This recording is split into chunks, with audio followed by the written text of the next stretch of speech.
تو آئیے سب سے پہلی چیز جس کے کرنے سے انشاءاللہ عزیز جو گناہ، جو معصیتیں، جو خطائیں، جو لرزشیں، جو غلطیاں ہم سے ہوتی ہیں ہمارا رب معاف کر دیتا ہے، وہ ہے، یاد رکھیے، پہلا سبب ہے استغفار۔ استغفار، اپنے گناہوں کے لیے رب سے معافی چاہنا کہ اے اللہ مجھ سے یہ گناہ ہوئے ہیں اور میں اس معاملے میں تیرے در پر آیا ہوں، تیرے سامنے حاضر ہوں، اور اے اللہ میں تجھ سے معافی مانگتا ہوں، جو گناہ، جو خطائیں، جو لرزشیں، جو وہ کام جو تو نہیں چاہتا تھا میں نے وہ کر لیے، جو تیری شریعت میں تو نے منع کیا تھا میں نے کر لیا، اے اللہ اس معاملے میں مجھے معاف کر۔ استغفار، استغفار یاد رکھیے یہ پہلی چیز ہے، پہلا سبب ہے جس کے تھرو، جس کی وجہ سے ہم اپنے گناہوں کو معاف کروا سکتے ہیں۔ نبی اکرم صلی اللہ علیہ وسلم کے تعلق سے آتا ہے، حالانکہ آپ گناہ نہیں کرتے تھے لیکن امت کو آپ ٹریننگ دے رہے تھے، امت کے لیے چونکہ آپ نمونہ تھے، آپ کے تعلق سے آتا ہے آپ ہر روز دن میں 70 یا 100 مرتبہ توبہ اور استغفار کرتے، اپنے گناہوں کی معافی چاہتے، حالانکہ آپ گناہ نہیں کرتے۔ امت کو درخیر ٹریننگ تھی کہ اگر امت کا لیڈر جو نمونہ ہے وہ اگر دن میں امتیوں 70 سے 100 مرتبہ استغفار کرتا ہے تو تمہیں کیا ہوا، حالانکہ ہم تو گناہ کرتے، پھر ہم کیوں نہیں کرتے؟ تو یہ ٹریننگ تھی، ایک طرح سے بتایا جا رہا تھا کہ جب نبی کرتے ہیں تو تمہیں بھی کرنا ہے۔ تو استغفار ہمیں کثرت سے کرنا ہے، اس لیے کہ یہ انبیاءوں کا عمل تھا، اور استغفار اور توبہ انبیاء علیہ السلام بغیر گناہ کے اس لیے کرتے ہیں، اس لیے کہ یہ عبادت ہے۔ نیک لوگ، محسنین کی یہ خصوصیت ہے کہ وہ بغیر گناہ کے بھی رب سے معافی مانگتے، بغیر گناہ کے بھی معافی مانگتے، اور اسی کا جو ہے نمونہ نبی اکرم صلی اللہ علیہ وسلم زندگی ہے کہ آپ خطائیں گناہ نہیں کرتے اس کے بعد بھی معافی مانگا کرتے۔ تو لہٰذا ہمارے لیے بھی بڑی اہم چیز ہے، اور استغفار جو ہے کسی بھی وقت کیا جا سکتا ہے، الحمدللہ، کسی بھی وقت، کسی بھی گھڑی، کسی بھی پیر، کسی بھی دن، کسی بھی رات، کسی بھی حالت میں، کسی بھی کیفیت میں کیا جا سکتا ہے۔ بلکہ انبیاء علیہ السلام کی زندگی سے ہمیں ملتا ہے جب ان سے کوئی غلطی ہو جاتی، تھوڑی سی چوک ہو جاتی، جیسا یونس علیہ السلام، اللہ رب العزت نے قوم کو عذاب دیں گا، یہ بات کا آپ کو اندیشہ ہوا کہ قوم نے ایمان نہیں لائی تو عذاب آئیں گا، آپ بغیر قوم کو بولے، مطلب اللہ کا حکم آئے بغیر نکل گئے بستی سے، اللہ تعالیٰ نے گرفت کر لی کہ ابھی تو ہم نے حکم نہیں دیا، آپ بستی سے نکل گئے، اور آپ نکل گئے اور قوم نے توبہ کر لی پیچھے، تو وہ کشتی جس میں آپ سوار ہو کے جا رہے تھے قوم سے دور، وہ غرق ہو گئی، اور ایک بڑی مچھلی نے آ کے آپ کو نگل لیا۔ تو یونس علیہ السلام مچھلی کی پیٹ میں چلے گئے، اور پھر وہاں سے کہا لا الہ الا انت سبحانک انی کنت من الظالمین، وہاں سے آپ نے اپنے رب کو آواز کہ لا الہ الا، کہ اے اللہ تیرے سوا کوئی معبود برحق نہیں، الا انت، تیرے سوا کوئی معبود برحق نہیں، اور یقیناً میں ظالموں میں سے۔ تو آپ نے اپنی خطا کا اقرار کیا، تو رب خوش ہوتا ہے جب اس کا بندہ اس سے معافی مانگتا ہے اور اپنی خطاؤں کا اقرار کرتا ہے کہ یہ مجھ سے ہوا ہے، یہ مجھ سے ہوا ہے، تو اس کا رب اس کو معاف کر دیتا ہے۔ یاد رکھیے ان خطاؤں کو، سمجھ رہے بات؟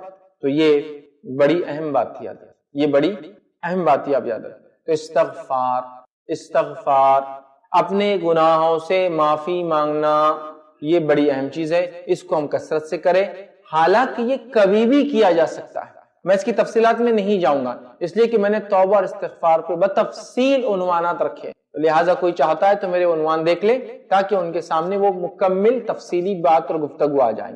آج میں مختصر لے رہا ہوں، لیکن کچھ گھڑیاں، کچھ اوقات، کچھ وقت، کچھ مہینے اسپیشل استغفار کے لیے، آئیے وہ بتا دیتا ہوں آج آپ کو۔ کچھ گھڑیاں، کچھ پل، حالانکہ کبھی بھی کیا جا سکتا ہے، لیکن جیسا دعا کبھی بھی کی جا سکتی ہے، کسی بھی حالت میں کی جا سکتی ہے، لیکن کچھ گھڑیاں، کچھ پل دعا کے لیے خاص ہوتے ہیں۔ تو آئیے استغفار کے لیے کون سی چیزیں خاص ہیں وہ میں آج آپ کے سامنے رکھتا ہوں، اور استغفار کے تعلق سے جو باتیں حدیث میں آتی پہلے ہم وہ دیکھتے ہیں، اور پھر میں اس کے تعلق سے چند باتیں رکھتا ہوں۔ صحیح بخاری کی روایت ہے، نبی اکرم صلی اللہ علیہ وسلم نے فرمایا اور کہا، ابو ہریرہ رضی اللہ عنہ اس حدیث کے راوی فرماتے اور کہتے ہیں، آپ صلی اللہ علیہ وسلم نے فرمایا اس گھڑی کے تعلق سے جو گھڑی میں استغفار خاص طور سے قبول ہوتا ہے۔ آئیے وہ گھڑی کیا ہے، اس تعلق سے آتا ہے کہ آپ صلی اللہ علیہ وسلم فرماتے اور کہتے ہیں، ہمارا رب آسمانی دنیا پر ہر رات نزول کرتا ہے، اللہ تعالیٰ آسمانی دنیا پہ ہر رات نزول کرتا ہے، جب رات کا آخری تہائی حصہ جو ہے باقی رہ جاتا ہے،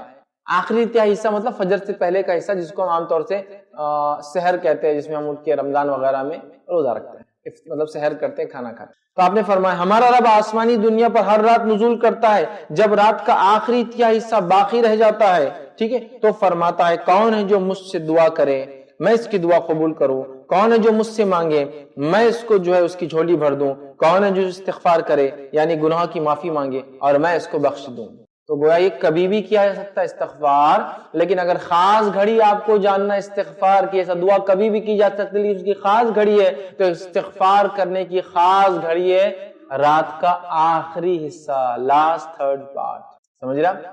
اس میں استغفار جب بندہ کرتا ہے تو رب خود منادی دیتا ہے کوئی ہے میں معاف کرنے بیٹھا، کوئی ہے استغفار کرنے والا، اپنے گناہوں کی معافی مانگنے والا، میں معافی دینے بیٹھا، سمجھ رہے آپ؟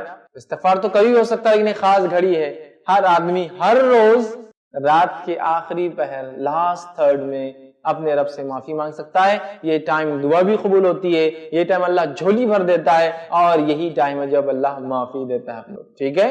تو اس وقت اٹھ کے تہجد جس سے کہتے ہیں، نبی اکرم صلی اللہ علیہ وسلم اس کو ہمیشہ پڑھتے تھے، وہ وقت ضرور اٹھ کر ہم اللہ سے دعائیں کریں، ٹھیک؟ اسی طرح جو ہے سورہ آل عمران سورہ نمبر 3 آیت نمبر 135 میں اللہ فرماتا اور کہتا ہے مومنوں کے تعلق سے، اور کہتا ہے والذین اذا فعلوا فاحشۃ او ظلموا انفسهم ذکروا اللہ فاستغفروا لذنوبهم ومن یغفر الذنوب الا اللہ ولم یصروا علی ما فعلوا وهم یعلمون۔ اللہ فرماتا اور کہتا ہے جب ان سے کوئی فاحش کام ہو جاتا ہے، مومنوں کی صفت بتا رہا ہے، جب ان سے کوئی فاحش کام ہو جاتا ہے یا وہ اپنی نفس پر ظلم کر بیٹھتے ہیں، تو اللہ فرماتا ہے مومنوں کی صفت یہ، تو اپنے وہ گناہوں کے لیے جو ہے ظلم کر بیٹھتے ہیں تو انہیں اللہ یاد آ جاتا ہے، وہ اللہ کا ذکر کرتے ہیں اور استغفار کرتے ہیں، اور اللہ کے سوا گناہ کون بخش سکتا ہے، وہ جانتے بوجھتے گناہوں پر اصرار نہیں کرتے۔ تو مومنوں کی صفت کیا ہے؟ جانتے بوجھتے گناہوں پر اڑ نہیں جاتے، گناہ ہوتے اللہ کا ذکر کرتے، اللہ کو یاد کرتے اور اپنے گناہوں کا استغفار کرتے ہیں، تو یہ مومنوں کی صفت ہے۔ اسی طرح جو ہے استغفار کے لیے خاص مہینہ بھی ہے، حالانکہ کبھی بھی کیا جا سکتا ہے۔ وہ کون سا مہینہ ہے؟ رمضان، اس لیے کہ نبی اکرم صلی اللہ علیہ وسلم حدیث میں کیا فرمایا؟ ابن خزیمہ کی روایت ہے لعنت و ہلاکت و بربادی اس شخص کے لیے جو رمضان جیسا مہینہ پائے اور اس مہینے میں اپنی مغفرت نہ کرا سکے۔ تو پتا چلا رمضان کا مہینہ اسپیشل سیزن ہے، اسپیشل آفر ہے استغفار کے لیے کہ ہم کثرت سے اپنے رب سے توبہ کر لے اور استغفار کر لے اور اپنے گناہوں کی معافی کر لے، اور جو ایسا نہ کر سکے اس پر لعنت ہے، لعنت ہے شخص پر جو رمضان کا مہینہ پا کر اپنے گناہوں کی معافی نہ منگوا لے۔ کتنی زبردست بات کہی گئی ہے نا؟ تو گویا ایک وقت بھی ہے، گھڑی بھی ہے، ایک مہینہ بھی خاص ہے اس کے لیے۔ افسوس کی بات ہے رمضان ہماری زندگی میں آتا اور چلا جاتا ہے، ہم اس کو یوں ہی ایزی لے لیتے ہیں۔ اسی طرح جو ہے معافی کے لیے، استغفار کے لیے ایک خاص رات بھی یاد رکھیں جس میں اللہ تعالیٰ بالخصوص توبہ اور استغفار کو قبول کرتا ہے۔ وہ کون سی رات ہے؟ رمضان کے اندر آنے والی شب قدر جس کو ہم کہتے ہیں، یہ رمضان کے آخری عشرے کی طاق راتوں میں سے کوئی ایک رات ہے، کوئی ایک فکس ایک رات نہیں ہے، آخری عشرے کی طاق راتوں میں سے کوئی ایک رات ہے۔ اس میں بھی جب ہم معافی مانگتے اپنے گناہوں سے، رب العزت ہم کو اس معاملے میں معاف کرتا ہے، یاد رکھیے۔ اور آئیے حدیث کے الفاظ کیا ہے؟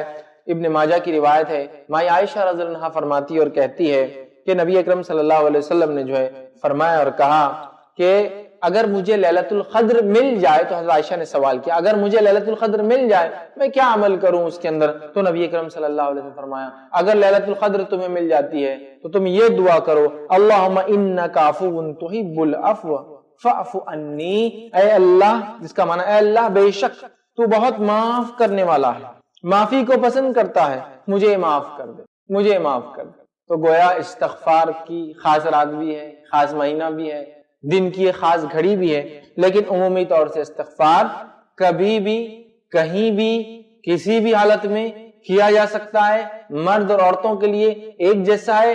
استغفار کے لیے کچھ خاص جملے اور الفاظ بھی ثابت ہیں، ٹھیک ہے، جس میں استغفر اللہ اتنا بھی کہنا کافی ہے۔ نبی اکرم صلی اللہ علیہ وسلم نماز پڑھتے فرض سلام پھیرتے ایک بار کہتے اللہ اکبر اور 3 مرتبہ کہتے استغفر اللہ استغفر اللہ استغفر، یہ ہے نا، تو اتنا بھی کافی ہے۔ اس سے زائد بھی کلمات استغفار کے آتے ہیں، ٹھیک ہے، اس کو آپ دیکھیں، اور ان کلمات کو بھی جو ثابت شدہ استغفار کے، وہ کلمات بھی آپ انشاءاللہ العزیز کر سکتے ہیں استغفار، ٹھیک۔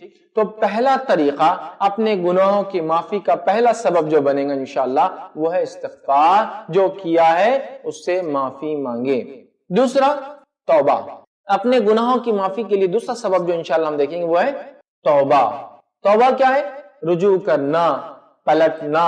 عام زبان میں کہوں تو گناہوں کی زندگی سے پلٹ کر نیکیوں کی زندگی کی طرف چلے جانا، معصیت سے نکل کر حسنات کی طرف چلے جانا، مطلب گناہوں سے نکل کر نیکیوں کی طرف چلے جانا توبہ ہے. پلٹنا، رجوع کرنا، ٹرن لینا، اس کو کہتے ہیں توبہ.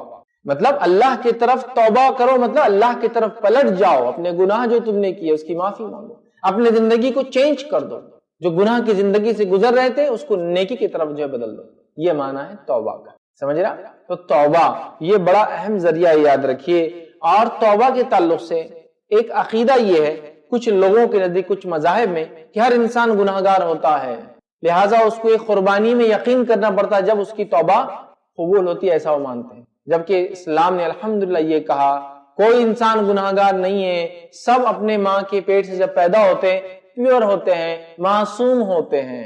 یہ الگ بات ہے کہ بعد میں وہ گناہ کرتے ہیں، یاد رکھیے. تو اسلامی عقیدہ یہ نہیں کہ ہر آدمی گناہگار ہے، ٹھیک ہے، اور پھر اس کو اپنے گناہوں کی معافی کے لیے کسی کو قبول کر، نہیں. اسلام کہتا ہے ہر آدمی جو فطرت پر پیدا ہوتا ہے، ہر بچہ فطرت پر ہوتا ہے، یہ اس کے والدین ہیں جو بعد میں اس کی فطرت کو چینج کر دیتے ہیں، بدل دیتے ہیں. سمجھ رہے؟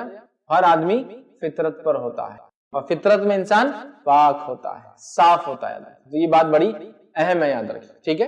تو اسلام یہ کہتا ہے کہ ایک آدمی گناہگار نہیں ہوتا، یاد رکھیے، پیدائش گناہگار نہیں ہوتا، یہ بعد میں جو ہے وہ معصیت کرتا ہے، گناہ کرتا ہے اور اپنی جو ہے آخرت کو بگاڑ لیتا ہے. لیکن اس کے لیے راستہ ہے توبہ کرے، رب سے معافی مانگے. اب توبہ اور استغفار کا بڑا گہرا تعلق ہے. توبہ پرانی زندگی سے پلٹ کے نئی کی طرف آنا، گناہوں سے پلٹ کر نیکیوں کی طرف آنا. استغفار اب جب پلٹ گیا تو معافی کیسے مانگے گا جو پہلے ہو چکا؟ اس کے لیے استغفار، کثرت سے استغفار کر. ٹھیک ہے. تو توبہ اور استغفار یہ بڑی اہم چیز ہے، یاد رکھیں. تو دوسرا سبب ہمارے گناہوں کی معافی کا وہ ہے استغفار. ہم کثرت سے اپنے رب سے استغفار کریں، یاد رکھیے. تو توبہ یہ دوسرا راستہ، یاد رکھیے، معافی کا گناہوں میں. اور یاد رکھیے انسان جو ہے غلطیوں کا پتلا ہے. کوئی بھی انسان، غلطیاں کرنا ہماری فطرت کا پارٹ ہے، لیکن توبہ کر کے ان غلطیوں کو ہم معافی کی طرف بدل دیتے ہیں، ان غلطیوں کو، ان خطاؤں کو نیکی میں بھی کبھی بدل سکتے ہیں، یاد رکھیے. اور سورہ نور سورہ نمبر 24 اور آیت نمبر 31 میں اللہ رب العزت فرماتا اور کہتا ہے وَتُوبُوا إِلَى اللَّهِ جَمِيعًا أَيُّهَا الْمُؤْمِنُونَ لَعَلَّكُمْ تُفْلِحُونَ. اے مومنوں تم سب کے سب مل کر اللہ سے توبہ کرو تاکہ اللہ فرماتا ہے تم فلاح پاؤ. تو یہاں اللہ رب العزت نے اس بات کی وضاحت کر دی وَتُوبُوا إِلَى اللَّهِ جَمِيعًا أَيُّهَا الْمُؤْمِنُونَ. اے ایمان والو تم سب کے سب اپنے رب سے توبہ کرو تاکہ تم فلاح پاؤ. تو گویا فلاح کا راستہ توبہ ہے، یاد رکھیے. فلاح کا راستہ توبہ ہے، کامیابی کا راستہ توبہ ہے. ہم کیا سمجھتے ہیں ہم گناہ تھوڑی کرتے تھے، توبہ کیوں کریں؟ نبی اکرم صلی اللہ علیہ وسلم کے تعلق سے آتا ہے آپ دن میں 70 مرتبہ یا اس سے زائد توبہ کرتے. سمجھا؟ 70 مرتبہ یا اس سے زائد توبہ کرتے. توبہ بڑی اہم چیز یاد رکھیے، یہ انبیاء کا طریقہ یاد رکھیے. اسی طرح سورہ حجرات سورہ نمبر 49 آیت نمبر 11 میں اللہ فرماتا کہتا ہے وَمَن لَّمْ يَتُبْ فَأُولَٰئِكَ هُمُ الظَّالِمُونَ. اور جو توبہ نہیں کرتے وہی لوگ ظالم ہیں. جو توبہ کرتے ہیں وہ فلاح پاتے ہیں، جو توبہ نہیں کرتے وہی لوگ کیا ہے؟ ظالم ہیں. یاد رکھیے توبہ نہیں کرنے والے لوگ در حقیقت ظلم کرتے ہیں، وہ ظالم ہیں، اپنے نفس پہ ظلم کرتے ہیں، اپنے آپ پہ ظلم کرتے ہیں. سمجھ رہے ہیں؟ تو توبہ کرنا یہ بڑی اہم چیز ہے، یاد رکھیے. یہ انبیاء کا طریقہ ہے، یہ انبیاء کا منہج ہے، یہ ان کا راستہ ہے. وہ گناہ نہیں کرتے تھے پھر بھی اپنے رب سے کثرت سے توبہ کرتے تھے، یاد رکھیے. ٹھیک ہے. اسی طرح آئیے توبہ کا دروازہ کب تک کھلا ہے؟ توبہ کے فضائل وغیرہ میں نے کافی لیکچرز میں رکھا ہوں. توبہ کا دروازہ کھلا کب تک ہے؟ کب تک ایک آدمی توبہ کر سکتا ہے؟ کیا لیمیٹیشنز ہے اس میں؟ تو یہ جاننا ضروری ہے. ایک انسان کو اپنے گناہوں کی توبہ اپنی زندگی میں خود کرنا ہو. یہ بھی ہے کہ مومنوں کا استغفار مومنوں کے لیے قبول ہوتا ہے، لیکن یہ گریس مارکس ہم کہہ سکتے ہیں، گریس مارکس ہوتے ہیں. یہ وہ مارکس نہیں ہوتے جس سے انسان پاس ہو جائے. یہ آپ کے درجات تو بلند کر سکتا ہے لیکن نجات نہیں دلوا سکتا. اگر آپ کفر پہ مر گئے، شرک پہ مر گئے تو کسی کا استغفار، نبی کا استغفار بھی کام نہیں آتا ہے نا. تو خود کرنا پڑے گا بہت ساری چیزیں. کفر میں ہے تو توبہ کر کے اسلام کی طرف آنا پڑے گا، دین فطرت کی طرف آنا پڑے گا.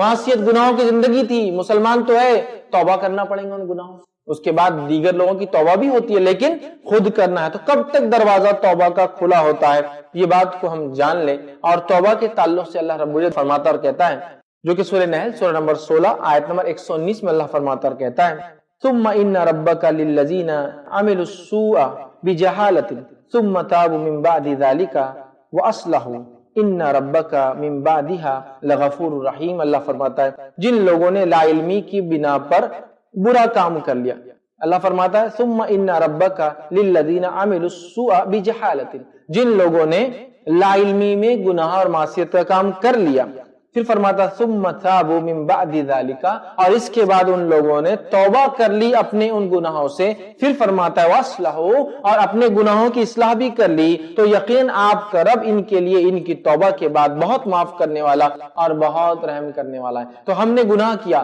غلطی ہوئی، معصیت ہوئی، خطا ہوئی، اس کے بعد ہم نے کیا کیا؟ اللہ رب العزت سے معافی مانگ لی، تو جیسے ہی معافی مانگتے ہیں اس غلطی اور خطا پہ، تو ہمارا رب ہم کو جو ہے معاف کر دیتا ہے۔ بلکہ حدیثوں میں تو آتا ہے انسان جتنے گناہوں کے ساتھ رب کی طرف جا کر ملیں گا اور توبہ کریں گا، رب العزت اتنی ہی مغفرت کے ساتھ اس سے آکے ملیں گا۔ انسان گناہ لے کر آئیں گا، رب معافی کے ساتھ اس سے ملیں گا۔ سمجھ رہے آپ کتنی اہم بات ہے، کتنی اہم بات ہے۔ توبہ کو یاد رکھیے، اپنا شعار، اپنی علامت، اپنی پہچان اور اپنا طریقہ ہم بنا لیں، ٹھیک ہے؟ یہ بڑی اہم بات ہے، ٹھیک۔ اسی طرح اللہ رب العزت جو توبہ کے جو فضائل بہت زیادہ آتے یاد رکھیں، لیکن اب توبہ کب تک قبول ہوتی ہے، اس کا لمٹ کیا ہے؟ تو آئیے، پہلی چیز، توبہ نزع کی حالت میں جانے سے پہلے تک قبول ہوتی ہے۔ بس ایک انسان کی جب زندگی کا معاملہ لے لے تو نزع سمجھتے ہیں؟ جب ایک قسم کی آواز گلے سے آتی ہے، کب ہوتا ہے یہ؟ موت سے کچھ لمحہ پہلے، ٹھیک؟ وہ آواز جب نکلتی ہے وہ آواز سے پہلے تک، ٹھیک ہے؟ یہ ایک انسان کے لیے فردی لمٹ ہے، اس کے بعد توبہ قبول نہیں ہوتی۔ آئیے اس کے تعلق سے ہم دیکھتے ہیں، ابن ماجہ کی روایت ہے، نبی اکرم صلی اللہ علیہ وسلم فرمایا اور کہا ان اللہ لا يقبل التوبۃ العبد ما لم یغرغر، اللہ کے رسول صلی اللہ علیہ وسلم فرماتے ہیں کہ اللہ تعالیٰ، بے شک اللہ تعالیٰ بندے کی توبہ قبول کرتا رہتا ہے، کب تک؟ اس وقت تک جب تک کہ یغرغر، غرغرہ ایک موت سے پہلے آواز آتی ہے، وہ آواز جب تک نہیں نکلتی تب تک معاف کرتا ہے۔ تو انڈیویجولی دیکھا جائے تو اپنی زندگی کے خاتمے سے پہلے تک ہم توبہ کر سکتے ہیں، ویسے تو روز کرنا چاہیے، لیکن نہ بھی نصیب ہو تو موت سے پہلے، وہ آواز آنے سے پہلے، جبکہ جان پیروں سے نکل جاتی ہے، جان ہے نا، پیر رگڑتا انسان، نکلتی ہے، آخر آواز آتی ہے، نکل جاتی ہے اور آنکھیں اس کو پیچھا کرنا شروع کر دیتی۔ اس لیے آپ صلی اللہ علیہ وسلم نے فرمایا جب کوئی انتقال کر جاتا ہے اس کی آنکھیں بند کر دینی چاہیے، اس لیے کہ اس کی نظریں اس کا پیچھا کرتی، اس آواز تک توبہ ہے، معافی ہے، ٹھیک۔ اسی طرح دوسرا، یہ تو ایک فرد کا ہو گیا، دوسرا سورج جب تک جو ہے اپنی سمت سے الٹا نہ نکل جائے، مشرق سے نکلتا ہے مغرب میں ڈوب جاتا ہے، ٹھیک ہے؟ جب مغرب سے نکلیں گا اور مشرق میں ڈوب جائیں گا، الٹا ہو جائیں گا، وہ کب ہوں گا؟ قیامت سے پہلے، تب پھر توبہ قبول نہیں ہوں گی، یاد رکھیے۔ صحیح مسلم کی روایت ہے، نبی اکرم صلی اللہ علیہ وسلم فرمایا کہا جو شخص توبہ کر لے اس سے پہلے کہ سورج اپنے غروب سے طلوع ہو جائے، مغرب سے نکل جائے، تو اللہ اس کی توبہ قبول کر لیتا ہے۔ انڈیویجول لیول پر موت تک، قومی لیول پر یا پوری ہیومینٹی لیول پر، وہ آخرت سے پہلے، مطلب قیامت کی بڑی علامت آنے سے پہلے تک توبہ قبول ہوتی، یاد رکھیے۔ اسی طرح جو شخص بدعت کرتا ہے اس کی توبہ قبول نہیں ہوتی۔ بدعت سمجھتے ہیں آپ؟ دین میں کوئی نیا کام ایجاد کرنا، دنیا میں نہیں، دنیا میں تو کیجئے، ایک سے ایک ڈسکوریز، انوینشنز کرتے رہیے، دین میں کوئی نیا کام کرنا بدعت ہے، جس کی اصل یا بنیاد شریعت میں نہ ہو وہ بدعت ہے۔ تو بدعت کرنے والے کی توبہ نہیں۔ صحیح ترغیب و ترہیب کی جو ہے روایت ہے، نبی اکرم صلی اللہ علیہ وسلم فرمایا اور کہا یقین اللہ نے ہر بدعتی سے توبہ چھپا دیا ہے، یقین اللہ تعالیٰ نے ہر بدعتی سے توبہ چھپا دیا ہے جب تک وہ اپنی بدعت کو چھوڑ نہ دے، جب تک اپنی بدعت کو چھوڑ نہ دے۔ تو جو لوگ دین میں بدعت کرتے ہیں توبہ کا دروازہ اپنی نفس پہ خود بند کر لیتے ہیں، کلوز کر لیتے ہیں، کھولیے اس دروازے کو، بدعتوں کو جانیے کیا ہے، ورنہ آج افسوس کی بات ہے بدعتوں کو لوگوں نے دین سمجھ لیا اور دین کو بدعت سمجھ لیا، مطلب جو دین ہے، جو سننا ہے وہ بدعت ہو گئی، جو بدعت ہے وہ سننا بن گئی۔ دیکھیے کیا کچھ نہیں دن اور مہینوں اور راتوں اور دنوں کے اعتبار سے جو منایا جا رہا ہے، اس چیز کو سمجھنے کی بہت زیادہ سخت جو ہے ضرورت ہے، یاد رکھیں، ٹھیک۔ اسی طرح جو ہے ایسی حالت میں بھی توبہ قبول نہیں ہوتی جس کو کہتے ہیں ایمان یاس، مطلب مایوسی کے وقت جب انسان توبہ کرتا ہے تو بھی قبول نہیں ہوتی۔ یہ کون سی کیفیت ہے؟ مایوسی کے وقت توبہ کرنے سے قبول نہیں ہوتی۔ یہ وہ کیفیت ہے جس کو اگر آپ کو سمجھنا ہے تو آپ فرعون کو دیکھیے، جس کے تعلق سے قرآن نے فرمایا اور اللہ فرماتا سورہ یونس سورہ نمبر 10 آیت نمبر 91 میں اللہ نے اور فرمایا الآن وقد عصیت قبل وکنت من المفسدین. اس نے کیا کیا؟ جب ڈوبنے لگا تو پھر کہا اب میں لاتا ہوں ایمان، الآن اب میں لاتا ہوں ایمان. اب تو اللہ فرماتا وقت گزر چکا، اس سے پہلے تو نے نافرمانیاں کی اور دنیا میں بڑا فساد مچایا. موسیٰ علیہ السلام نے جو وعدے کیے سب کچھ ہو گیا، اب ڈوب رہا ہے، آخر تک لڑتا رہا. ڈوبتے وقت کیا کہہ رہا ہے؟ اب میں وہ بات پہ ایمان لایا جو مجھ سے کہا جا رہا تھا. کیا جواب آ رہا ہے؟ اب کچھ فائدہ نہیں. تو ایسے وقت جب مایوسی ہو جاتی ہے، کوئی راستہ نظر نہیں آتا ہے، اب توبہ کرے تو ایسی توبہ بھی اللہ قبول نہیں کرتا، فرعون کی قبول نہیں ہوئی، کیونکہ اب کوئی چارہ ہی نہیں تھا نا. اب وہ کئی نشانیاں دیکھنے کے بعد گرفت میں آ چکا تھا، یاد رکھیں، ٹھیک ہے. اور سورہ مومن سورہ نمبر 40 سورہ غافر جس کو کہتے ہیں، تو ہمارے رب کے عذاب کے دیکھ لینے کے بعد ایمان نے انہیں نفع نہ دیا. اللہ کا عذاب دیکھنے کے بعد ایمان لانا، چونکہ ایمان لانا گناہوں کی معافی ہے نا، اب نفع نہیں دیتا. ایسا ایمان مثال کے طور پہ عذاب آ رہا ہے، پھر قوم کہے میں ایمان لاتی ہوں تو معافی نہیں ہوتی. عذاب آنے سے پہلے اس کی علامتوں کو دیکھ کر معافی مانگ لی تو قبول ہوتی. قوم یونس، بادل آئے، بادل آتے ہی دوسری قوموں کا کیا حال تھا؟ جب بادل آئے تو عاد اور سمود بولے اوہ اب بارش آنے والی ہے، اب کھیتیاں لہلائیں گی، اب پھل آئیں گے. وہ یہ تھے. قوم یونس سمجھ گئی یہ خطرناک ہے، یہ بادل خوشخبری نہیں لائے، فوراً توبہ کر لیا. علامت دیکھ کر توبہ کی. آیا نہیں تھا، ابھی شروع ہوا تھا، لیکن جب آ جاتا ہے عذاب، زلزلہ شروع ہو گیا، اب بول رہے اللہ مجھے معافی، تب اللہ جو ہے معافی نہیں کرتا. فرعون ڈوب رہا ہے، کرالان، اب فائدہ نہیں اس کا، ٹھیک ہے. تو توبہ اس سے پہلے ہو، ٹھیک. اور توبہ کے تعلق سے یاد رکھیں 3 شرائط ہیں، ہم جانتے ہیں. پچھلے گناہوں پہ نادم ہونا، جو گناہ کر رہا ہے چھوڑ دینا اور اگلی بار وہ گناہ نہیں کرنا، یہ ہے توبہ کی کنڈیشن. پچھلے گناہوں پہ نادم ہونا، جو گناہ کر رہا ہے چھوڑ دینا، اگلی زندگی میں گناہ نہیں کرنا. مطلب نادم ہونا، توبہ کرنا اور اگلی بار نہ دہرانا، یہی اس کی کنڈیشن، یہی اس کی شرائط. اور بندوں کا حق آ گیا تو 4th کنڈیشن ایڈ ہو جائیں گی. کیا ہے؟ بندوں کا حق آ گیا تو بندوں کا حق واپس کرنا. تو پتا چلا کسی کی زمین لی، توبہ کر لی، اللہ سے نہیں ہوتا، واپس دینا پڑے گا. وہ مر گیا تو اس کے وارثوں کو، ہوتا ہے نہیں تو مر گئے بولے اب کیا ضرورت، ان کے وارثوں کو ریٹرن کرنا پڑے گا آپ. تو بندوں کے معاملے میں 4th کنڈیشن ایڈ ہو جاتی ہے. وہ کیا ہے؟ چیز کو لوٹانا. گالی دی تو معافی مانگ لینا، غیبت کی تو جا کر معافی مانگ لینا، مال دیا تھا تو جا کر ادا کر دینا، کم از کم بولنا میں نہیں دے پا رہا ہوں. اسی طرح زمین لی تھی ہڑپی تھی، دے دینا نہیں. ہمارے پشتوں میں کسی نے کیا تھا تو ان کی پشتے جو ان کو دینا پڑے گا. ہمارے دادا نے لے لی تھی تو اب ان کے پوتے زندہ ہے نا، ان کو دینا پڑے گا. نہیں سکتے، وارث ہے نا، وہ حقدار ہے. بہرحال اس کو ہم سمجھے، یاد رکھیں. تیسری چیز گناہوں کے معافی کے لیے جو سبب بنتی ہے، تیسری چیز کیا ہے؟ وہ اعمال کرنا جن سے قرآن و سنت میں بتایا گیا توبہ اللہ تعالیٰ گناہوں کو معاف کرتا ہے. ویسے کئی اعمال ہیں، الحمدللہ سے میں نے ایک پورا لیکچر لیا تھا گناہوں کو مٹا دینے والے اعمال. یقیناً میں اب اس کو دہراؤں گا نہیں، بس سرسری طور سے بیان کر رہا ہوں کہ وہ اعمال کرنا جن اعمال سے قرآن اور سنت میں یہ بتایا گیا کہ اس سے معافی ملتی ہے، وہ اعمال کا کرنا، جو کہ کئی ہیں، میں نہیں دہرا سکتا ہوں پورے، بس مختصر خالی بتا رہا ہوں آپ کو میں. اللہ رب العزت سورہ ہود سورہ نمبر 11 اور آیت نمبر 114 میں فرماتا اور کہتا ہے دن کے دونوں جو ہے سروں میں نماز قائم کرے اور رات کی کئی ساعتوں میں بھی یقیناً نیکیاں برائیوں کو مٹا دیتی. ان الحسنات یذہبن السیئات، یقیناً نیکیاں گناہوں کو جو ہے مٹا دیتی ہے. یہ نصیحت حاصل کرنے والوں کے لیے. تو یہاں کہا ان الحسنات یذہبن السیئات، نیکیاں گناہوں کو مٹا دیتی ہے. تو اچھے کام کرے، اچھے اعمال کرے، اس سے خود بخود گناہ معاف ہوتے ہیں. جیسے مثال کے طور پر آپ صلی اللہ علیہ وسلم فرماتے ہیں جو شخص اچھے سے وضو کرتا ہے تو تمام گناہ جو اعضاؤں سے ہوئے، جہاں وضو کا پانی لگتا ہے جھڑ جاتے ہیں، حتیٰ کہ پلکوں سے پانی گرتا ہے تو پلکوں کے گناہ جھڑ جاتے ہیں، ہاتھوں سے پانی گرتا ہے تو ہاتھوں کے گناہ جھڑ جاتے ہیں. سمجھا؟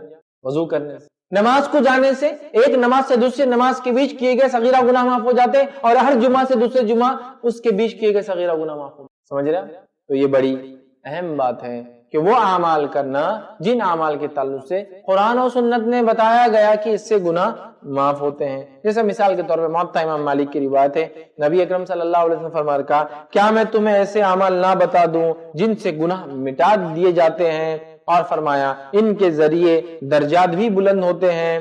وہ کیا ہے؟ تو آپ نے فرمایا تکلیف کے وقت بھی اچھی طرح وضو کرنا، گناہ معاف ہو جاتا. تکلیف کے وقت بھی اچھی طرح وضو کرنا. دوسرا فرمایا مسجدوں میں دور سے چل کے آنا نماز کے لیے، مسجدوں میں دور سے چل کے آنا نماز کے لیے. پھر فرمایا نماز کے بعد نماز کا انتظار کرنا یہی رباط ہے، یہی رباط ہے۔ کیا فرمایا؟ تکلیف کے بعد ہی وضو کرنا، پیدل چل کے مسجد آنا، اور نماز کے بعد دوسری نماز کا انتظار کرنا۔ مطلب ایک نماز ہوگی ظہر تو عصر کا انتظار میں رہنا کہ عصر کا وقت ہے، کہیں چپ نہ ہو جائے، بھول نہ ہو جائے، انتظار نہیں رباط ہے۔ اور امام نووی فرماتے ہیں کہ رباط کا معنی ہے یعنی یہی در حقیقت اپنے آپ کو اللہ کی اطاعت پر نفس کو روکنا ہے۔ رباط کا معنی ہوتا ہے یہی اپنے نفس کو اللہ کی اطاعت پر روکنا ہے، یہ اس کا معنی۔ ٹھیک ہے، تو یہاں دیکھیے نماز کا تذکرہ آ رہا ہے، تو وہ اعمال کرنا جن اعمال کے کرنے سے قرآن اور سنت نے بتایا گیا گناہ معاف ہو جاتے ہیں، وہ اعمال کرنا جن اعمال سے قرآن و سنت نے بتایا گیا۔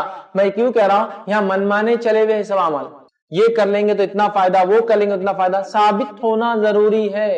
یا تو رب کا فرمان ہو یا تو نبی کا فرمان ہو، یاد رکھیے، تب وہ ہوں گا۔ ہم نہیں بول سکتے کس اعمال سے کیا ہو سکتا ہے، اپنی عقل نہیں لڑا سکتے، اپنی طرف سے ایجاد نہیں کر سکتے، یہ گناہ کبیرہ سنگین جرم ہوگا، یاد رکھیے۔ سمجھ رہے ہیں بات کو؟ تو لہٰذا ہم جو ہے وہ اعمال کرے جس سے قرآن اور سنت نے بتایا گیا گناہ معاف ہو۔ چوتھی چیز مشکلات، ٹھیک ہے، یا جس کو کہیں گے اور مشکلات، تکلیفیں، مصائب، یہ چوتھا وہ ریزن ہے، وجہ ہے جن سے ہمارے گناہ معاف ہوتے ہیں، یہ چوتھا سبب ہے جن سے گناہ معاف ہوتے ہیں۔ ٹھیک ہے، مشکلات، مصائب، تکلیفیں جو آتی ہیں انسان کو، وہ انسان کے گناہ معاف کروا دیتی ہے۔ صحیح مسلم کی روایت ہے، نبی اکرم صلی اللہ علیہ وسلم فرمایا اور کہا، حدیث کے الفاظ ہے، کسی مومن کو کوئی کانٹا چبھ جائے یا اس سے بڑی کوئی تکلیف جو ہے پہنچے تو اللہ اس کی وجہ سے اس کے درجات بلند کر دیتا ہے، اس کی وجہ سے اس کے گناہ معاف کر دیتا ہے۔ درجات بلند، گناہ معاف، اور گناہ معاف ہونے سے درجات خود بخود بلند ہوتے ہیں۔ درجات بلند، گناہ معاف ہوتے ہیں۔ کس وجہ سے درجات بلند ہوتے ہیں اور گناہ معاف ہوتے ہیں؟ سمجھ رہا؟ تکلیف، مشکلیں، مصائب، پریشانیاں جب بھی مومن کو آتی ہے، حتیٰ کہ کانٹا چبھتا ہے نا، کانٹا کتنا چھوٹا ہوتا ہے، کانٹا بھی اگر چبھتا ہے تو اس کا اجر ملتا ہے۔ لیکن یہ یاد رکھیے، مصائب، مشکل و تکلیف اجر کب ملتا ہے؟ یہ کنڈیشنل ہے، جب صبر کیا جائے۔ آپ جزا فضا کر دے، رو لے دھو لے، رونا فطری چیز ہے، میں وہ نہیں کہہ رہا ہوں، لیکن ہمارے ساتھ ہی ہونا تھا، ہمارے خاندان میں ہوتا، ہمارے بچوں کو ہوتا، ہمارے گھر میں ہی ہوتا، آپ نے کیا کیا؟ کمپلین کر دی اللہ کے سامنے۔ ان کے پاس اتنا مال ہے، وہاں چوریاں نہیں ہوتی، ہم غریب ہیں، ہمارے پاس ہی ہوتی، ان کو اتنے بچے ایک بھی نہیں مرا، ہمارا ایک ہی لڑکا تھا مر گیا۔ ہاں، یہ ایشو ہے۔ آپ نے رو دیا، کمپلین کر دی، تقدیر کو کوس دیا، پھر نہیں ہوتا۔ سمجھا؟ صبر کرے، مصیبت ہو، مشکل، تکلیف، حتیٰ کہ کانٹا بھی چبھتا ہے، کانٹا کتنا چھوٹا ہوتا ہے تو بھی مومن کو اجر دیتا ہے۔ درجات بلند، گناہ معاف، سبحان اللہ۔ سمجھ رہے آپ؟ یہ بڑی اہم بات ہے، درجات کا بلند ہونا، ایک درجہ بھی بلند ہونا جنت میں کیا مقام دے سکتا ہے، ہم امیجن بھی نہیں کر سکتے۔ بس ایک حدیث سے بات کو سمجھ سکتے کہ ایک درجہ کیا ہو سکتا ہے۔ حدیث میں الفاظ ہے، ابن آدم کو جنت میں جانے کے بعد کوئی افسوس نہیں ہوگا سوائے ایک افسوس کے۔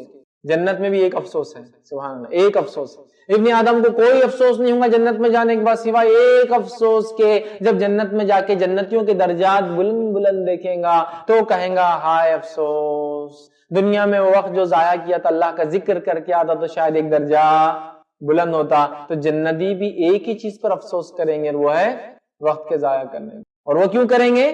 جنت کے بلند درجات دیکھ، کیا درجات ہیں، ایک ایک درجے کی کیا کیا فیسلٹیز ہوں گی، امیجن بھی نہیں کر سکتے۔ ہلکے سے ہلکا درجہ بھی اتنا ہے جس کی نعمتیں دنیا میں سوچ بھی نہیں سکتے، بٹ ان میں بھی کتنے ہیں، اور ہر درجے سے دوسرے درجے کا فاصلہ اتنا ہے جتنا زمین سے ایک ستارہ دکھتا ہے۔ مطلب ہر مالے سے دوسرا مال، عام زبان میں کہہ رہا ہوں صرف سمجھنے کے لیے، تشبیہ نہیں دے رہا ہوں، جو جنت جانے ہم نے دیکھے نہیں، سمجھنے کے لیے۔ مطلب ایک سٹیٹس سے دوسرا سٹیٹس ہوتا ہے نا، بس نیچے، اس کے اوپر، اس کے اوپر، اس کے اوپر، اوپر کے فلیٹس اور مہنگے بکتے ہیں۔ یہ الگ بات ہے، جہاں لفٹ نہیں ہوتی تو وہ لوگوں کو سمجھ میں نہیں آتا اوپر کی کیوں مہنگے، لیکن جہاں لفٹ سسٹم ہوتا ہے لوگ اوپر رہنا پسند کرتے ہیں، تازی ہوا، یہ ٹھنڈی ہوا، ایسی ہوا، ویسی ہوا، ٹیرس، دھوپ، سب ملتا ہے نا، کاسٹلی ہوتے ہیں فلیٹس، مہنگے جاتے ہیں، تو درجات اونچے ہیں۔ تو اتنا درجے میں فرق ہوگا، جیسا ایک آدمی دوسرے درجے کو جب دیکھیں گا تو دنیا میں کھڑے کے تارا کیسا دکھتا ہے نا، اتنا فرق ہے۔ 100 تو شہیدوں کیا، پھر انبیاء اور رسول، شہداء، صالحین اور صدیقین، درجات درجات درجات، اتنے درجے جیسی کوئی نہیں۔ سمجھ رہے ہیں؟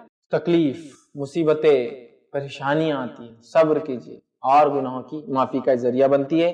اللہ رب العزت سورہ آل عمران میں فرماتا، سورہ نمبر 3 آیت نمبر 195 195 میں، اور کہتا ہے، تو وہ لوگ جنہوں نے ہجرت کی اور اپنے گھروں سے نکالے گئے اور انہیں میرے راستے میں ایذا، تکلیف دی گئی اور لڑے اور قتل کیے گئے، یقیناً ان سے ان کی برائیاں ضرور دور کر دوں گا۔ صحابہ کے بارے میں کیا فرمایا؟ وہ لوگ، اللہ فرمانا وہ لوگ جنہوں نے ہجرت کی، اپنے گھر سے نکالے گئے، میرے راستے میں تکلیف پہنچی، لڑے اور خود قتل کیے گئے، ان لوگوں کے ضرور میں جو ہے گناہ معاف کر دوں گا، گناہ معاف۔ جو تکلیف سے، ہجرت بھی ایک تکلیف ہے، ساری چیزیں تکلیف، تکلیف سے معافی ملیں گی۔ صحیح بخاری کی روایت ہے، نبی اکرم صلی اللہ علیہ وسلم فرماتے اور کہتے ہیں جس مسلمان کو بیماری یا اس کے علاوہ کسی چیز کی وجہ سے تکلیف پہنچتی ہے تو اللہ اس کے گناہ ایسے ہی گرا دیتا ہے جیسے درخت کے پتے گر جاتے، سوکھا درخت ہو، جو انسان بیمار ہو جاتا ہے تو اس کے گناہ اللہ ایسے جھڑا دیتا ہے جیسا ایک سوکھے درخت کو ہرانے سے پتے گر جاتے ہیں۔ تو بیماری بھی مومن کو فائدہ دیتی کب؟ جب وہ صبر کرے، جزا فضا نہیں، صبر کرے۔ اسی طرح صحیح بخاری کی روایت ہے، نبی اکرم صلی اللہ علیہ وسلم فرماتے اور کہتے ہیں مومن کو جو بھی درد، تھکاوٹ، بیماری، پریشانی، تکلیف پہنچتی ہے، حتیٰ کہ جو غم اسے پریشان کر دیتا ہے، آپ فرماتے پریشان کر دیتا ہے، تو اللہ ان کے بدلے میں اس کی خطاؤں کو معاف کر دیتا ہے۔ رنج، غم، تکلیف، تھکاوٹ، بیماری، پریشانی، کچھ بھی آتا ہے، ہمارے گناہ معاف ہو جاتے ہیں۔ ٹھیک ہے۔ اسی طرح ایک روایت میں جو صحیح مسلم کی روایت ہے، نبی اکرم صلی اللہ علیہ وسلم ایک صحابیہ کے پاس گئے جو بیمار تھی۔ جب صحابیہ کے پاس گئے، وہ بیمار تھی، تو وہ جو ہے بخار کے تعلق سے برا بھلا کہنے لگی، چونکہ وہ کانپ رہی تھی، حدیث میں آتا ہے شیورنگ، کانپ رہی تھی۔ تو آپ صلی اللہ علیہ وسلم فرمائے تم کانپ رہی ہو، کیا بات ہے؟ تو کہا اللہ کے رسول دیکھیے نا، یہ بخار نے مجھے جو ہے ایسا کر دیا۔ تو آپ صلی اللہ علیہ وسلم نے فرمایا کہا بخار کو برا مت کہو، اس لیے کہ اس سے تو تمہارے گناہ معاف ہوتے ہیں، لیکن اس کا ہرگز مطلب نہیں بخار آنے کی دعا کرنی چاہیے۔ ایک صحابی نے دعا کر لی تھی، حدیث میں آتا ہے ایک صحابی تھے بہت بیمار ہو گئے، نبی اکرم صلی اللہ علیہ وسلم پہنچے، کہا کیا بات ہے، کیا ہوا؟ تو کہا اللہ کے رسول صلی اللہ علیہ وسلم میں نے دعا کی اللہ جو بھی میں نے گناہ کیے دنیا میں میری جھڑتی لے لے، آخرت کے لیے کچھ نہ۔ تو کہا ایسا کیوں کیا تم نے، اسی وجہ سے بیمار ہو، ایسا کیوں کہا تم نے؟ تم یہ کہتے ربنا آتنا فی الدنیا حسنۃ وفی الآخرۃ حسنۃ وقنا عذاب النار، اے اللہ میرے لیے دنیا بہتر کر اور میری آخرت بہتر کر، اور دنیا بہتر کر اور آخرت بہتر کر اور مجھے آنکھ کے عذاب سے۔ ربنا آتنا فی الدنیا حسنۃ وفی الآخرۃ حسنۃ، کہا ایسا کیوں کہا کہ دنیا میں دے دے؟ تو مانگنا نہیں چاہیے، لیکن آ جائے تو اس سے برا بھلا نہیں کہنا چاہیے، علاج بھی کرنا چاہیے، چونکہ علاج کرنا سنت ہے اس کا، لیکن جب آتا ہے تو گناہوں کی معافی ہوتی ہے۔ اور آپ نے فرمایا بخار کو برا مت کہو، یہ گناہوں کی ایسی معافی کرا دیتا ہے، ایسے گناہوں کو انسان سے دور کرتا ہے جیسے بھٹی لوہے سے میل کچیل کو، اس کے جس کو کہیں گے برائی کو، جب لوہا زمین سے نکلتا ہے اس میں اور بھی چیزیں ہوتی ہیں، جب اسے گرم کیا جاتا ہے تو مٹی وغیرہ نکل جاتی ہے، لوہا الگ نکل، جس طرح سے لوہے کو آگ پاک صاف کر دیتی ہے، اسی طرح سے انسان جب جو ہے بخار آتا ہے تو گناہ اس کے جھڑ جاتے ہیں۔ ٹھیک، اسی طرح جامع ترمذی کی روایت ہے، نبی اکرم صلی اللہ علیہ وسلم نے کہا مومن مرد اور عورت اپنے نفس، اولاد اور مال کی آزمائش میں مبتلا رہتا ہے۔ مومن مرد اور عورت مبتلا رہتا ہے کس میں؟ اپنی نفس، اولاد اور مال کی آزمائش میں مبتلا رہتا ہے، یہاں تک کہ جب وہ اس حال میں اللہ سے ملے گا کہ اس پہ کوئی گناہ باقی نہیں رہے گا۔ مومن مرد اور عورتیں اپنی جان، مال اور اولاد میں مشقت، مشکلیں، تکلیف، مصیبت، پریشانیاں، بیماریاں آتی رہتی، جب رب کے پاس جاتا ہے اس پہ کوئی گناہ باقی نہیں رہتا۔ کیوں؟ یہ تکلیفوں کے سب معاف، سب معاف، سب معاف، سمجھ رہے ہیں؟ سب معاف کر دیا جاتا ہے ان تکلیفوں کی وجہ سے۔ آپ سمجھیے اس بات کو، آپ سمجھیے اس بات کو، بڑی اہم چیز ہے یاد رکھیں۔ تو ہم مشقتیں، مشکلیں، تکلیفیں، مصائب آئے، صبر کریں، انشاءاللہ بدلہ میں۔ پانچواں عمل جس کے کرنے سے انشاءاللہ ہمارے گناہ معاف کر دیے جاتے ہیں، پانچواں سبب جو ہے گناہوں کی معافی کا، وہ یہ غلطی پر شرمندگی کا اظہار کرنا۔ ہمارے پاس تو گناہ کے شرمندگی بھی نہیں، احساس بھی نہیں کہ گناہ ہے۔ سب سے ریئل ایشو تو یہ ہے کہ گناہ ہے، احساس بھی نہیں ہے۔ شرمندگی ہونا خود گناہ کی معافی کا ایک سبب ہے، ریزن ہے، معلوم آپ کو؟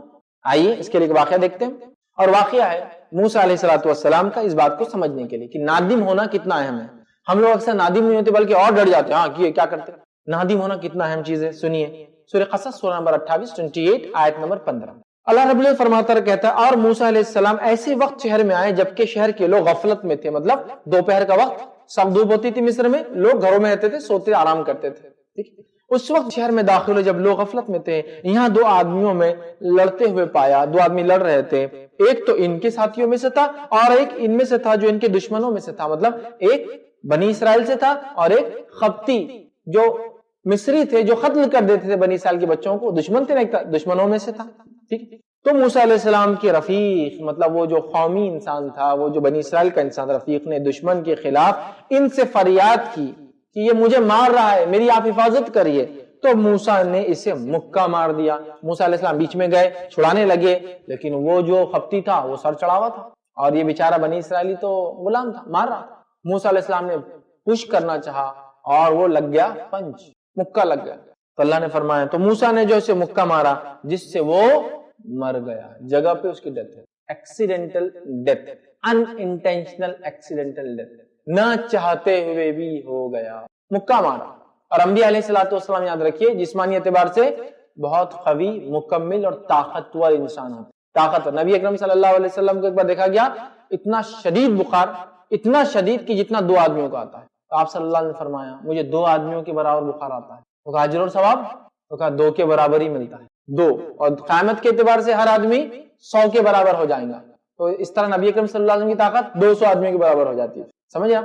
تو 2 کے برابر آتا ہے اسٹریم بخار. سمجھو ہمارا بخار ہوتا ہے 100 ڈگری، تو آپ کا 200 ڈگری جاتا ہے. ہمارا 38 سے بڑھ کے 39 40 جاتا ہے نا. وہ فارنہائٹ میں بخار گنتے ہیں ہم لوگ، لیکن عام طور سے ڈگریز میں دیکھیں تو 38 ڈگری باڈی کا ٹیمپریچر، 37 38 نارمل ٹیمپریچر ہے. اس سے زیادہ بڑا تو فارنہائٹ کے حساب سے پھر وہ 100 101 102 ہم گنتے ہیں. ٹھیک، بہرحال سیلسیس میں نہیں ہوتا ہے.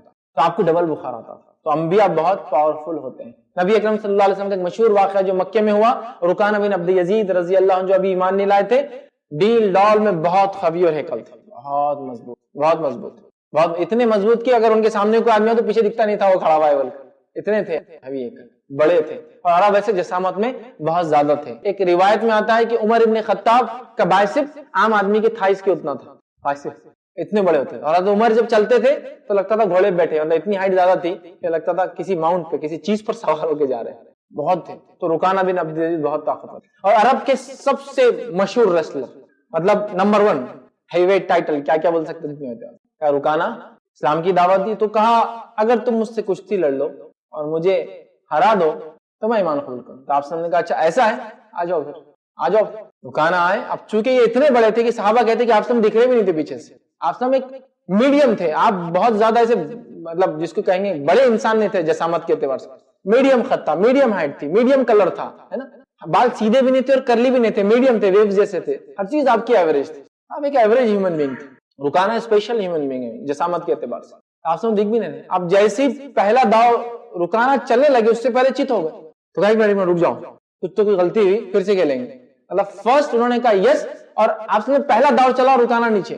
تو ان کو لگا کچھ تو بھی خواب دیکھ رہا، خیال ہے. تو کہا ایک منٹ کچھ تو مجھے لگ رہا میں ذہنی طور سے وہ ہو گیا، پھر سے کریں گے. تو کہا ٹھیک ہے، ونس مور. پھر دوسرا ایک ہی داؤ چلے پھر چت کر دیا. کہا نہیں پھر کچھ تو بھی غلطی ایسا لگ رہا، تم جادوگر تو نہیں ہے نا، ایک بار پھر کرتے ہیں. تھرڈ ٹائم کیا، پھر چت کر دیا. تو کہا میں ایمان لاتا ہوں تم پر، اور انہوں نے گواہی دے دی. کیونکہ انہوں نے کہا کوئی عام انسان مجھے ایسا کر ہی نہیں سکتا. انبیاء اسپیشل جسمانی اعتبار سے بہت طاقتور ہے. تو موسیٰ علیہ السلام نے کیا کیا، دھکا دینا چاہا بٹ پنچ لگ گیا، مر گیا. اب دیکھیے موسیٰ علیہ السلام قال هذا من عمل الشیطان، فوراً کہا یہ تو شیطانی عمل. یہ نہیں کہا کہ اچھا ہوا تو میرے دشمن قوم سے تھا، میری قوم کو مارا. کہا یہ تو شیطانی عمل تھا، کسی کو بھی مارنا غلط ہے. تو کہا قال هذا من عمل الشیطان، یہ تو شیطانی عمل تھا. پھر کہا انہم عدو مضل مبین. تو موسیٰ نے کہنے لگے یہ تو شیطانی کام ہے. اور پھر فرمایا بے شک شیطان دشمن اور بھٹکانے والا، یہ شیطان تو دشمن اور بھٹکانے والا ہے. قال ربی انی ظلمت نفسی فاغفر لی فغفر لہ. تو کہا اللہ میں نے اپنی نفس پر ظلم کر لیا اس خپتی کو مار کر، اللہ تو مجھے معاف کر. اللہ نے فرمایا فغفر لی فغفر لہ. تو اللہ نے ان کو معاف کر دیا. کیوں معاف کیا؟ موسیٰ نادم تھے، شرمندہ تھے. ہمارا معاملہ کیا ہے گناہوں پر؟ دیکھا جائیں گا جی، سب کرتے، ہم نے کرے تو کیا ہوا، کوئی نئی چیز تھوڑی ہوئی. کم از کم نادم تو ہو یار. چغلی، غیبت، یہ تو بہتان. دیکھیے عورتوں میں، مردوں میں بھی، عورتوں میں کتنا کامن. کبھی کوئی معافی مانگ رہا ہے اس کی، سوچ بھی نہیں رہے گناہ ہے، کبھی نادم بھی نہیں ہے. کیا ہوا کر لیے تو انہوں بھی کرتے ہمارے بارے میں، سمجھ رہے ہیں؟ کیا ہوا بول دیے تو انہوں بھی بولتے. تو پھر تم میں اور ان میں فرق کیا ہے بھائی؟ پھر ڈیفرنس کیوں کر رہے ہو؟ تم بھی اتنے گرے، وہ بھی اتنا گرا ہوا. کم از کم دل میں ہو. موسیٰ علیہ السلام نادم ہے تو معلوم ہوا کسی خطا کو انجانے میں کر لیا جائے. بہرحال خطا تو خطا ہے، غلطی تو غلطی ہے. ایسا نہیں ہو سکتا انجانے مارا مر گیا، انجانے مارا تھا نا تو معاف ہے، چلو چلتا، کیا ہوا چلو.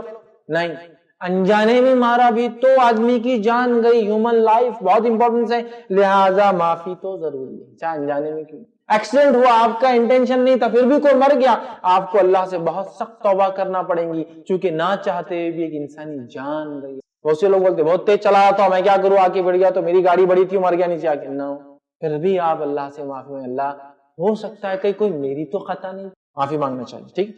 تو پھر جب انسان غلطی کرتا ہے اور پھر اب سے معافی مانگتا ہے تو اللہ تعالیٰ ہمیں جو ہے معاف کرتا ہے، ہماری خطاؤں پہ یاد رکھیے، ٹھیک ہے۔ اسی طرح جو ہے ابن ماجہ کی روایت ہے، نبی اکرم صلی اللہ علیہ وسلم فرماتے اور کہتے ہیں اللہ نے میری وجہ سے میری امت سے 3 چیزیں جو ہے خطا، نسیان اور جبر سے کروایا گیا کام معاف کر، 3 چیزوں کے تعلق سے اللہ نے میری قوم کو معاف کر دیا ہے۔ کیا کیا چیزوں سے معاف کر دیا؟ پہلا خطا، غلطی سے جو ہو جاتا ہے، لیکن نادم ہونا ضروری ہے، غلطی بھی ہو تو نادم ہوں گے ہم، پھر بھی اللہ غلطی تو ہوئی۔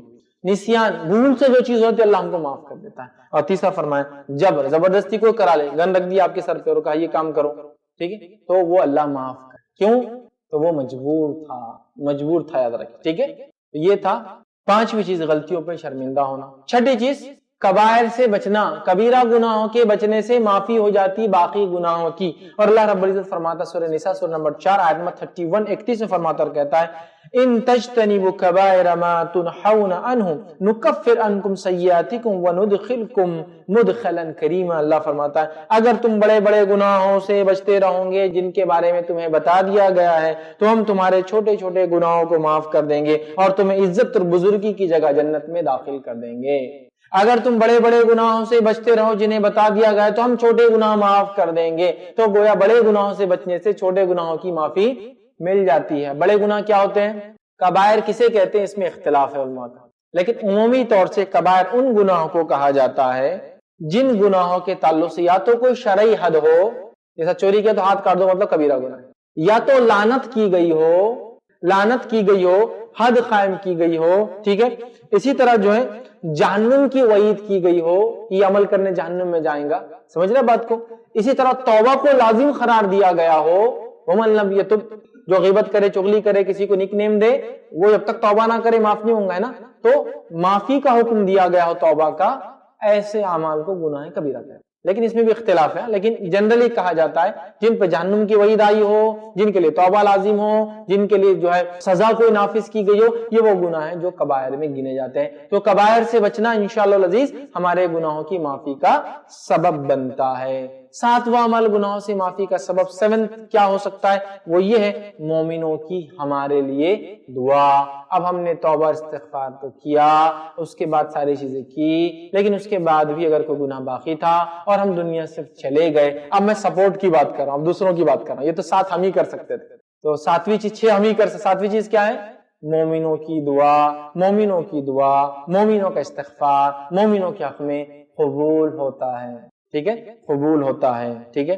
سورہ حشر سورہ نمبر 49 آیت نمبر 10 میں اللہ فرماتا ہے اور کہتا ہے اور ان کے لیے جو ان کے بعد آئے جو کہیں گے اے ہمارے رب ہمیں بخش دے اور ہمارے ان بھائیوں کو بھی جو ہم سے پہلے ایمان لا چکے ہیں، اور ایمان والوں کی طرف سے ہمارے دل میں کینہ نہ ڈال، اور اے ہمارے رب بے شک تو جو ہے شفقت کرنے والا، بہت رحم کرنے والا ہے۔ تو مومن لوگ دوسرے مومنوں کے تعلق سے اپنے بارے میں کیا کہتے ہیں؟ اے ہمارے رب، وہ کہتے ہیں ربنا اغفر لنا ولاخواننا الذین سبقونا الایمان، اے اللہ ہمیں اور ہم سے پہلے ایمان لانے والوں کو معاف کر، ولا تجعل فی قلوبنا، اور ہمارے دلوں کے اندر ان کے تعلق سے کوئی گلا شکوہ نہ رکھ، کوئی برائی نہ رکھ۔ تو وہ اپنے لیے دعا کرتے ہیں اور گزرے ہوئے مومنوں کے لیے دعا کرتے ہیں۔ کون؟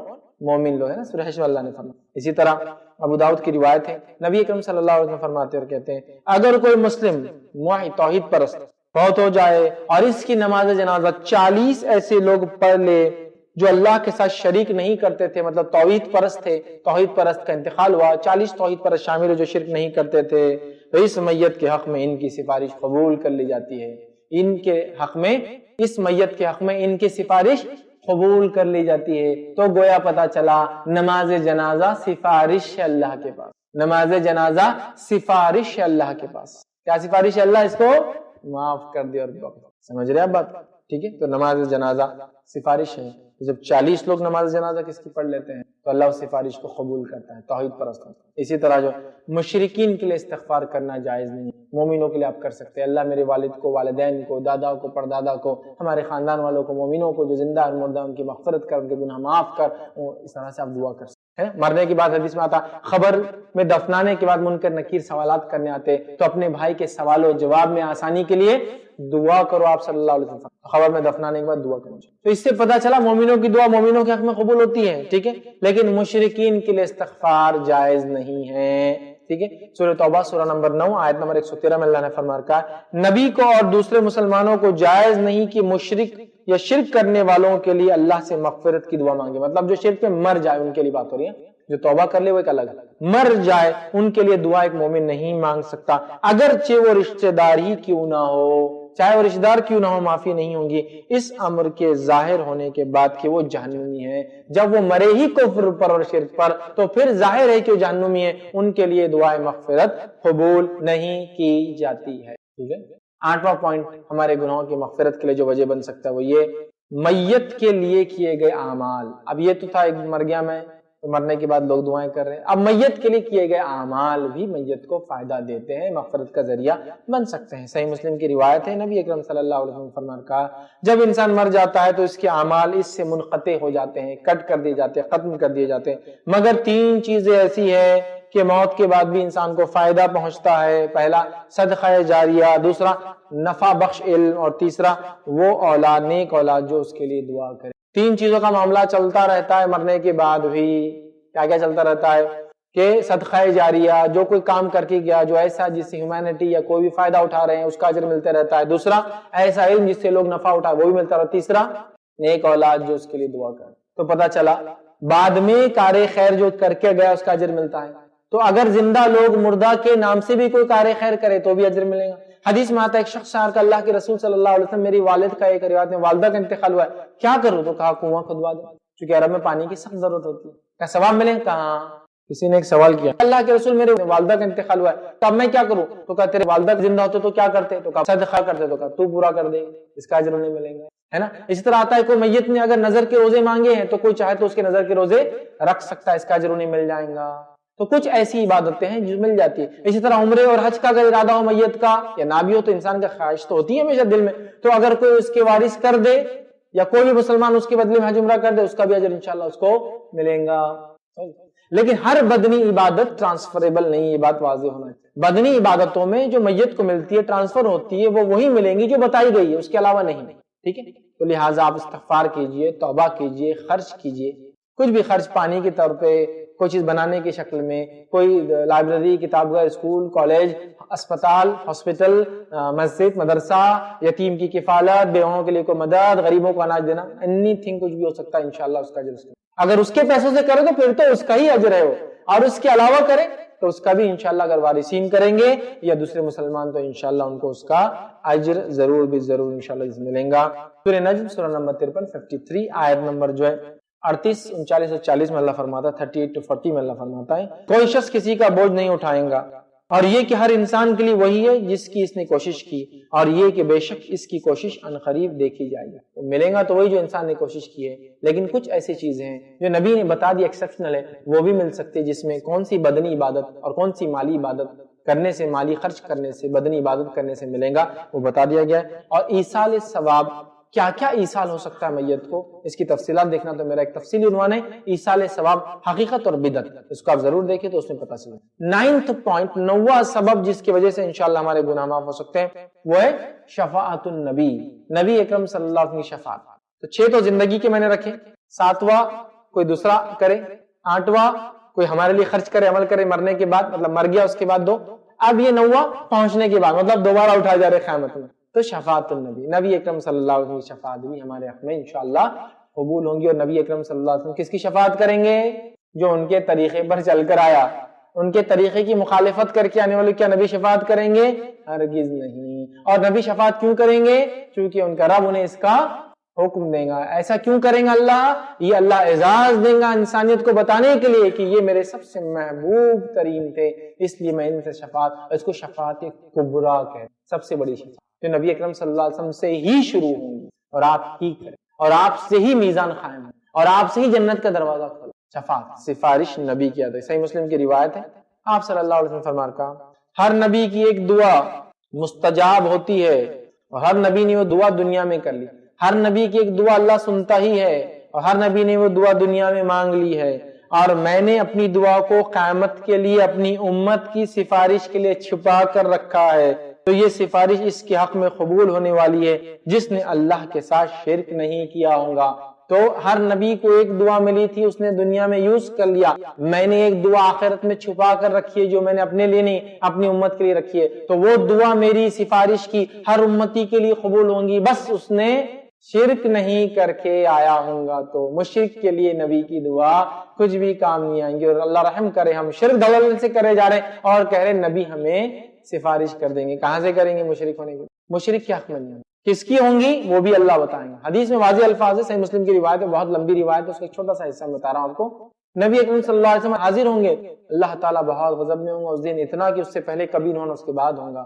آپ صلی اللہ علیہ وسلم جائیں گے اور سجدے میں گر جائیں گے اور وہ کلمات پڑھیں گے جو اللہ نے ہی سکھائے ہوں گے، تب تک پڑھیں گے جب تک اللہ چاہیں گا، پھر اللہ کہیں گا محمد صلی اللہ علیہ وسلم اٹھو سفارش کرو، قبول کیے جاؤں گے، اور کس کی سفارش کیا جائے گا وہ بھی بتایا جائے گا آپ کو۔ پھر سوال یہ جب وہ بھی بتایا جا رہا، سفارش بھی اللہ بول رہا، کرارا بھی اللہ، کلمات بھی اللہ کر رہا، اس کا معنی کیا؟ پھر نبی کی ضرورت کیا ہے؟ یہ نبی کو اعزاز اور شرف دینا اور بتانا ہے کہ یہ انسانیت میں سب سے افضل انسان ہے، تو شرف کے لیے کیا جا رہا ہے، مطلب ایوارڈ دینا ہے، باس کو ہی دینا ہے کسی کو، لیکن وہ اپنے مینیجر سے سب آرڈینیٹ سے دینے لگاتا ہے تاکہ یہ بھی میرے بڑے عزیز لوگ ہیں بتانے کے لیے۔ تو روز قیامت اللہ تعالیٰ نبی سے کروائیں گا، وہ کام کروائیں گا جو وہ چاہتا ہے، جیسے وہ چاہتا ہے، جس کے لیے وہ چاہتا ہے، لیکن ذریعہ نبی کو بنائیں گا، ٹھیک ہے، ٹھیک ہے، اور اس کے نبی کریں گے، اتنے لوگ جنت میں چلے جائیں گے جتنا اللہ چاہتا تھا آپ سے کروانا۔ پھر آپ فرماتے ہیں میں پھر سجدے میں گر جاؤں گا، پھر دعا کروں گا، کب تک؟ جب تک رب چاہیں گا۔ پھر اللہ فرمائے گا اے نبی اٹھو سفارش کرو، قبول کیے جاؤں گے، پھر ایک لمٹ مجھے بتائی جائیں گی، اتنوں کی میں کروں گا، پھر سجدے میں گر جاؤں گا، پھر کہا جائیں گے نبی اٹھو سفارش کرو، قبول کی جائیں گے۔ تو یہ بھی انلمیٹڈ نہیں ہے، شفاعت کبریٰ بھی لمیٹڈ ہے، مخصوص طبقوں کے لیے کیے جائیں گے کے بارے، ٹھیک ہے۔ تو شفاعت النبی، نبی اکرم صلی اللہ علیہ وسلم کی شفاعت یاد رکھیے، یہ بڑی اہم چیز ہے۔ اور اسی طرح جو ہے امام طحاوی رحمہ اللہ فرماتے اور کہتے ہیں کہ شفاعت کبریٰ کے تعلق سے اس امت کے لیے آپ کا ذخیرہ کردہ شفاعت درست ہے، مطلب جو آپ نے دعا اٹھا کے رکھی وہ درست ہے۔ اسی طرح ہم دیکھتے ہیں کہ نبی اکرم صلی اللہ علیہ وسلم کی جو شفاعت ہے وہ شفاعت کبریٰ کہلائیں گی، جو مقام محشر میں ہوں گی، اسی سے حساب کتاب چالو ہوں گا، اسی سے جنت کا دروازہ پہلی بار کھولا جائے گا۔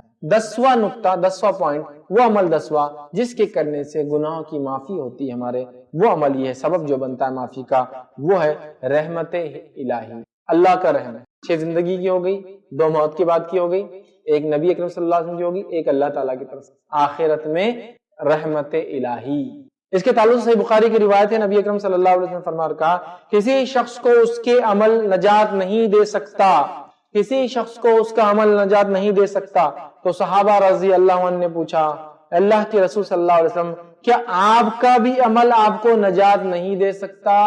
کسی شخص کا عمل اس کو نجات نہیں دے سکتا، صرف عمل کافی نہیں ہے، نجات نہیں دے سکتا۔ صحابہ نے کہا کیا آپ کا عمل بھی آپ کو نجات نہیں دے سکتا؟ تو نبی اکرم صلی اللہ علیہ وسلم کہا، آپ نے فرمایا ہاں میں بھی اپنے عمل کی وجہ سے نجات نہیں پاؤں گا جب تک اللہ کی رحمت مجھے ڈھانپ نہ لے، جب تک اللہ مجھے رحم اور مجھ پہ فضل نہ کر دے، میں بھی اپنے عمل کی وجہ جنت میں نہیں جاؤں گا۔